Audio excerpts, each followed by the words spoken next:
এমনিতেই বাড়ি থেকে জল কমছে না, তারপরে আবার বৃষ্টি। কদিন যা বৃষ্টি হয়েছে তাতে কোনো সমস্যা নেই, কিন্তু আজকে দুপুরবেলা যে বৃষ্টিটা হয়েছে তাতে প্রায় 1 আঙুল মতো জল বেড়ে গেছে আমাদের বাড়িতে। আর এদিকে বৃষ্টি হচ্ছে আর আমার টেনশন বাড়ছে যে কী হবে, কারণ যেহেতু আমাদের মাটির ঘর, তো মানে ভিটেটা মাটির, ওই জন্য সমস্যাটা বেশি। আর আমাদের নিয়ে কোনো সমস্যা না, ঠাকুমাকে নিয়ে মেন সমস্যা। ঠাকুমাকে নিয়ে কোথায় যাব, কী করব, সেই টেনশানে আরও রাত্রিরে কদিন ধরে ঠিকঠাক ঘুমও হচ্ছে না, এত টেনশানের মধ্যে আছি আমি। তো দেখো এই জল দেখছি আর টেনশন করছি যে কী হবে, কী করব, ঠাকুমাকে নিয়ে কোথায় যাব, মেন সমস্যার মধ্যে পড়ে গেলাম। তো এই যে ইটটা দেখছো, ওই ইটটা কলপাড়ে যাওয়ার জন্য দিয়েছিলাম।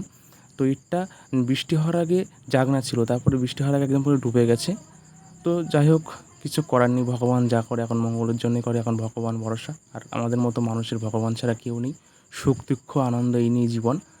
তারপরে দেখি বাবা বাজার থেকে এসে রাখি নিয়ে, আজকে যে রাখি পূর্ণিমা সেই কথাই আমার মনে নেই, কারণ এত টেনশানের মধ্যে আছি কদিন ধরে। বিশেষ করে বাড়ি জ্বর ওঠার জন্য আরও বেশি টেনশন করছি, সেই সব জন্য আর আমার মনেই নেই। তাই ঠাকুমার হাতে রাখি বেঁধে নিলাম। রাখি বেঁধে ঠাকুমার পায়ে প্রণাম করলাম, আর ঠাকুমাকে বললাম, ঠাকুমা তুমি আশীর্বাদ করো জীবনে যাতে আরও বড় হতে পারি, উন্নতি করতে পারি, তোমাদের দেখতে পারি।